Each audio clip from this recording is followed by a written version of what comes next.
explicar? Sí, vamos a explicar. Ganito pala yung tsura ng saging na plátano saka yung seafood. ¿Cómo se llama este? Yung tanim namin after 1 week, papakinas ba? Mas, ay may balat. Ayun po. Hola mami, buenas tardes. Muy buenas tardes. Muy buenas. Vamos ver aquí. Ah. Sabi ko maghahanap kami ng puso ng saging. ¿Dónde tú? Mira, las cosas de alguien. Ito, Así vamos. may nakita kami na munga dito, puso ng saging ito. Así para cocinar. Walang bunga pero may puso. No tiene fruta pero tiene corazón. Sí, no tengo fruta. Hay fruta también ahí. Sí. Ahí. ¿Tú sabes, no, cómo cocinar ese? Sí. Sí. ¿Seguro? Sí. ¿Cómo? Vamos a cocinar para todo bebé Sí. comer hoy. Sí. Tuturuan natin na kumain ulit yung mga batang ikundi 4. Ay, ikundi 4. Tuturuan natin na kumain ulit yung mga batang biendem. Biendem, sí. Yan. Vamos a explicar. A ver. Sinabit ko yan kanina bago siya dumating. Este de ikundi 4 yo cogido ahí. Yo tengo uno ahí, pero esto es de banana que se llama eso. Ito, may natumbang saging pala dito, kaso ganito pala yung tsura ng saging na plátano dito. Ito. Este plátano, mami, no? Sí, sí, sí. Este plátano, yan. Wala siyang puso, no tiene corazón. Mira. Ang light na lang ng ano niya. Cuando saca eso, corazón, su corazón tiene fruta. Está sacando esto cuando se saca así. Sí. Ahí. Mira su corazón, vamos a abrir. Ay. No tiene. No tiene corazón. Sí. A ver. Yan yung mga bata nanonood. Hay que saber comer ese de plátano. Tú también comer, ¿sí? No. Yan, bali itong binili natin pasahog para magkaroon ng kakaibang version yung ating puso ng saging. Meron tayong isda, saka yung seafood. Yan, masarap yung sahog niya. Yan, nililinis ni mami yung, yung puso ng saging. Siyempre, ginataan tayo dyan. Mami, tú sabes de coco, no? Leche de coco. Tú sabes preparar también de fresco. Sí. Sí, sí, ¿no? Sí. Este más hay en super ahora este de tipo. Sí. ¿Cómo se llama este? A ver. Este de baloncesto. Ruslan, claro. Conocer. Los dos no sabía. Yung tanim namin after 1 week, papakita namin sa inyo kung ano na sila kasi tinawagan ako ni Mami. Yun nga, nagkaroon ng malakas na ulan dito. Alam naman natin pag may mga calamity, di natin maiwasan yan. Pero isi-check natin kung anong nangyari sa mga tanim na. Está caído, lluvia fuerte, no? So ito, tumubo na sila. Ito, siningitan ni Mami ng mga kamoting kahoy. Yan. Tapos ito yung okra. Yan yung okra, mga kaluts. Oops. Kailangan gambulan natin ng konti para hindi matumba. Yan. Yan yung mga okra, ganyan nakalaki ang bilis din. Tapos ayaki también, meron din ano dito. Ito, okra to eh. So tumubo na yung yung mga pakwan. Yan. Yung pakwan kaso konti na wash out sila, buti hindi lahat na buti hindi lahat na sira. Kaya ito kailangan nating bungkalin. Ito yung mga natin. Yan, tubo na sila. Ito.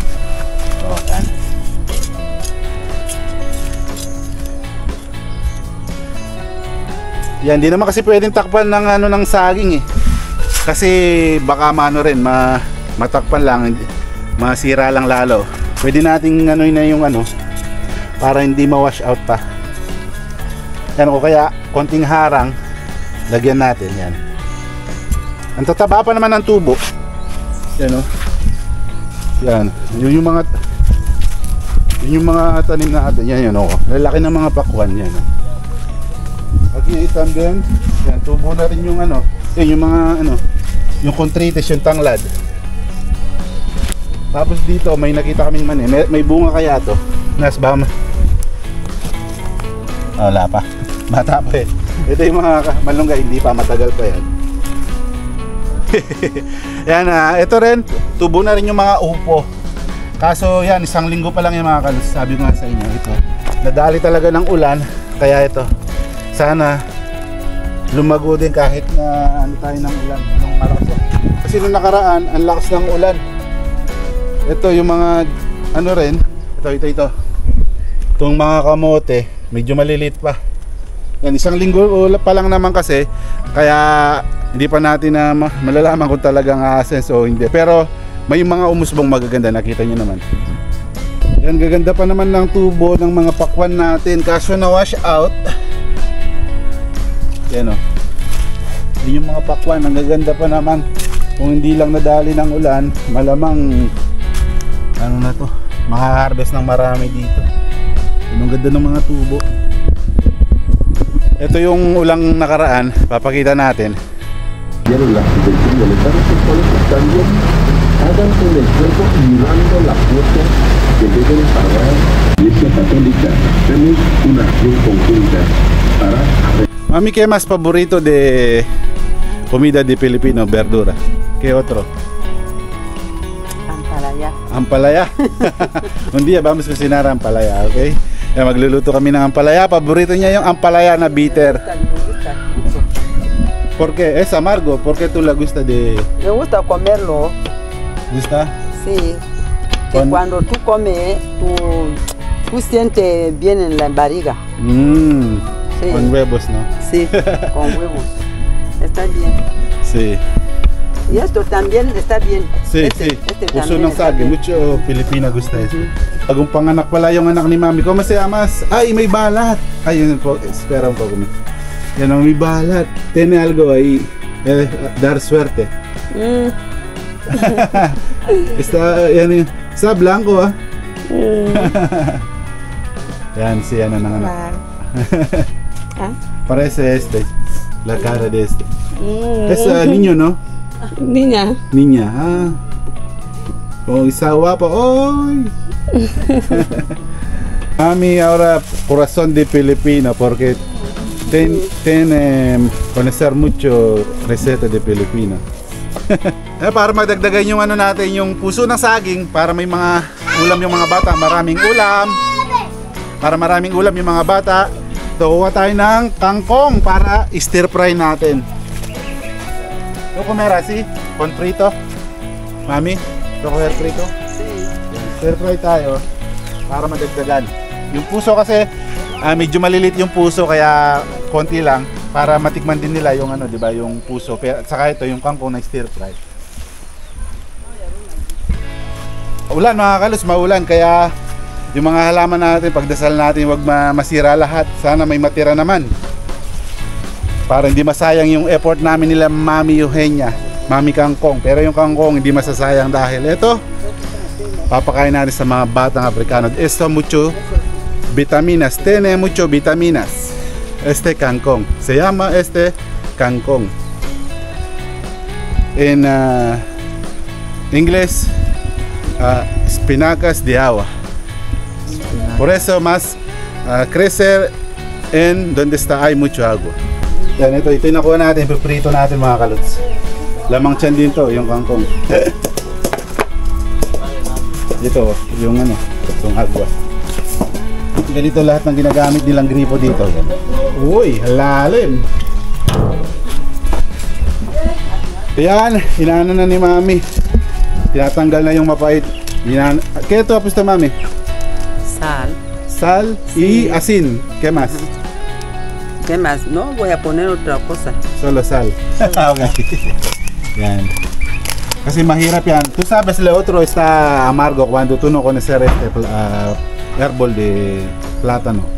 Así, o de banana. Hay amargo este. Sí. Por eso necesidad de hacer así siempre. Yan. Kailangan na sabi ko, tigain lagi.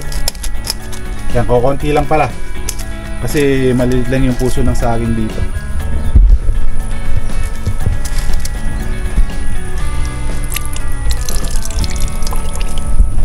Yan, pinipiga ni Mami para matanggal yung pahit.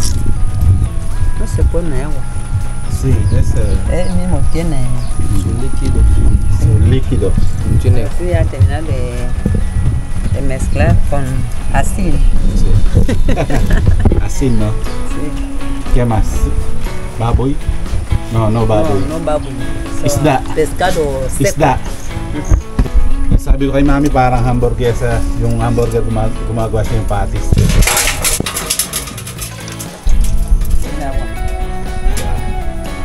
Yan, yung mapait. Yan, balawan natin yung kangkong. Malaking tulong talaga sa kanila yung kangkong. Yan, dami nilang nakukuha every day. Ito ng Puso ng saging. saging. Corazon de plátano, yan. Yan yung puso ng saging. Pero bago ang magluto si Mami Kangkong ito, napansin ko yung kanyang sangkalan.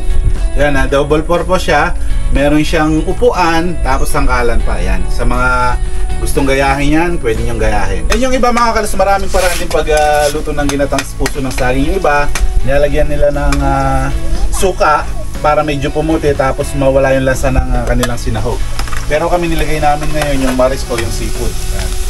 Yung seafood, tapos hindi na namin lagyan ng ginger o luya. Yan. Kasi mix to. Yan, medyo sasay ng konti yung pasahog natin. Tapos isasapaw natin yung isda. Tingnan yung mga bata, oh, nako-confuse. Si Alma, wapa. Y will be there number? Requesa. Nambaw, mami. Parang nakamay ka ng bagoong yung ginisa.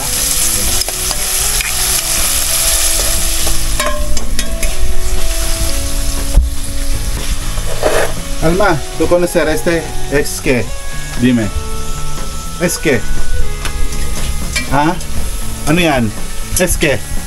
Dime. ¿No sabe lo que es? ¿No sabe ese? ¿Qué es? No sabe. Tiene cartel de Sí, ¿cómo? ¿Qué es? ¿Qué fruta es? ¿Frutas? ¿Qué? corazón de plátano. Lo has visto, ¿no? Cuando estábamos preparando. Es corazón de plátano. Está muy rico. Mucho gusto Pilipino este corazón. Puso ng saging. Paborito ng mga Filipino.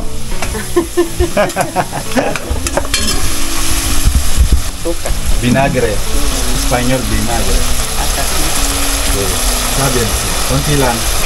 Para pumuti yung ano natin. Yung puso ng saging.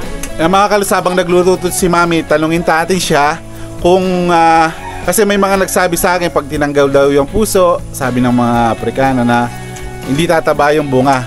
Pero sa atin, paniniwala natin, kapag tinanggal yung puso, ay mas lalong tataba yung mga bunga.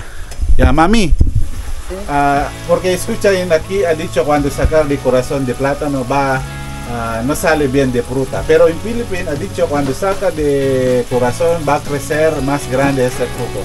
¿Qué? ¿Para ti qué?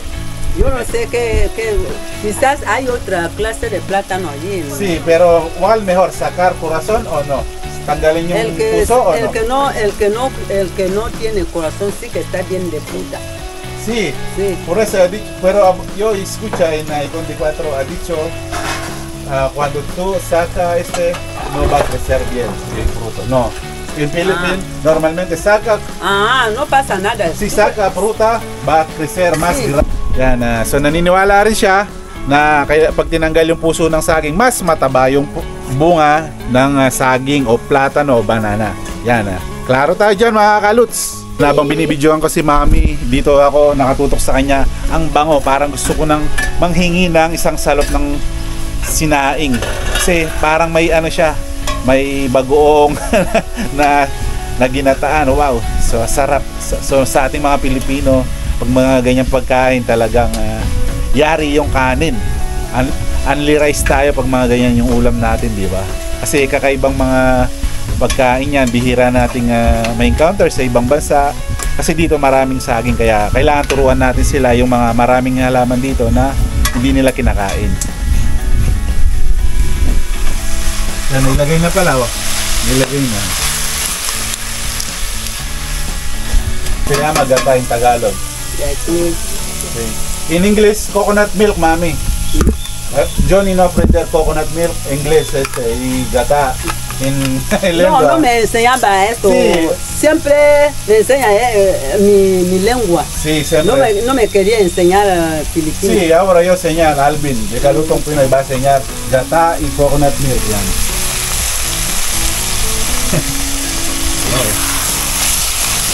Laging mezclar un poco. Hasta abajo. Yan. Kasi mga kalos, mahirap ang dito. Wala kaming pangyad-yad. Kaya yan, binibili na lang natin sa market. Buti marami pa naman yung ginataan. Gata o leche. Yan, sinabi ko kay mami, mas masarap din yung sa tunay o fresh na coconut milk o gata. Kaso wala tayong choice, yun nga, wala tayong makitang mga buko, tapos medyo wala tayong nagyaran. Tanim ako ng ampalaya kasi para gumapang dito ito. Maganda dito. Kaya ayan. Tumataba yung lupa dito. Ito yung ampalaya mga kaluts. Yo pregunto, ¿este o este? Este o esta. Esto. Sí, cualquier. No hay problema. Yan, ipiprito namin, stir fry muna yung kangkong para madagdagan yung pagkain ng mga bata. At kami pala, natikman na din nila. Kangkong. Ito kumido kangkong antes. So the biok, ito kapitbahay lang nila. Pero si Diamond, tu come también kangkong, no? Esto, ¿no? Sí. Sí. Sí, muy rico. Masarap, no? Masarap. Delicioso. Yan yung mga bata talaga kahit saan ako pumunta, kahit Santa Cruz, Ikundi 4, Biendem, ito talagang nakikiano sila, isyoso on, mahilig manood ng mga nagluluto, kung anong ginagawa namin. Kaya ito, magandang ano to na nakikita nila na napapanood na niluluto namin para makasanayan nila hanggang paglaki nila. Kangkong talaga. Kangkong lang ang sakalam. ¿Qué quiere? Dime. Dalawang bata. Yung mga kaluts, luto na yung ating ginatang puso ng saging. So yan hindi ganun karami dahil yung puso natin ilan lang, maliliit pa. Saka okay din yan kasi di pa natin pwedeng puwersahin yung mga tiyan nila kasi alam naman natin yung mga Aprikano medyo hindi ganun kalakas yung panunaw nila pagdating sa gatas o sa mga gata-gata na to. Yan o, sarap. May ano siya, seafood. Paluto na yung kangkong din. Kain na. Vamos a comer. Yan o. Stir fry na kangkong. May konting suka yan sa pampalasa. Yan yung estilo rin ng bahay ni Mami, parang sa probinsya rin yung mga, di ba, yung minsan yung wala sa plano tapos pag nagkakapera dinadagdagan niya, parang LRT siya. Pahaba ng pahagba hanggang sa likod, extension. Saan yun? Ito lutunan. Dito na yung mga bata, tinitingnan ng maigi kasi kakaiba, napakasarap tingnan. Ito ng mga bata. En este momento que tú has permitido que podamos compartir este alimento. Gracias por alguien que nos ha traído este alimento este día de hoy, papá. Te alabamos y te glorificamos, te exaltamos, Señor. Bendice este alimento. Bendice las manos que han cocinado, y la mano que han comprado y las bocas que van a comer. Que Dios os bendiga. En el nombre de Jesús. Amén. Amen! Vamos a comer! Puso ng saging. Ikangkong. ¿Qué? ¿Qué quiere decir? Biboy itong bata na ito. Pinapayak niya lagi ¿cómo se llama? Napapayak niya lagi. Sino bang may mga bata na makulit tapos yung isa naman, iyakin, pinapayak niya si Luisa. Luisa. Como en Philippines, cuando se bebe siempre se llama Luisa. Así no. Sí. Aquí llorona. Mira, nakakatuwa to. So yan pala, buti yung dalawang bata to, magkasama sila kumakain sa isang plato. Buti ganyan, di ba? Nagmamahalan sila magkapatid. Hermanito, no? y Alma y Son de la misma edad. sí. Esta y esta. Nagsasama sila sa kainan Esta nito. también y esta son de la misma edad. Sí, sí, sí, este. Ajá, esta y esta. Ujú. Esta sí que es un poco mayor, el mes de marzo. Mm. Y este es abril. Sí. Vamos a comer. Tiene kutsara todo, no? Vamos a comer. Yan, parang ano ngayon, the family that prays together stays together. Es parece un familia. Ahora yo como familia de... Yo soy primera. Sí, aquí está mi primogénito. Y aquí está. Estamos comimos ahora todo con familia. Family of Yes. Mami. Family of Mami Eugenia, Aquí está mi familia. Mami Kangkong, y Corazon. Yan mga kalit, sa sarap po. Kain tayo, kain. Sí. Eh. No ¿Dónde está está. tu pescado? Come. Oh. Come. Mm. Baby. Baby. Eat. Nahiya siya. De verdad. Kain tayo mga kalit. Kangkong. Sarap. Kangkong. Tapos, ito, salo-salo together.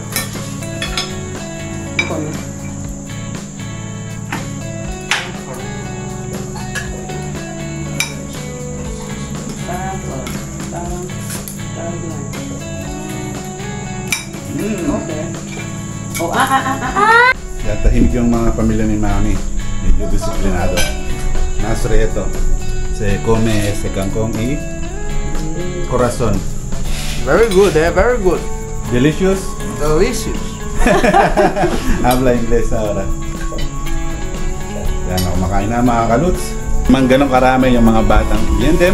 Yan, natutunan pa rin. May, nakita nila yung pagluluto namin ni Mami Eugenia ng kangkong at puso ng saging. Yan, mga kaluts. Thank you.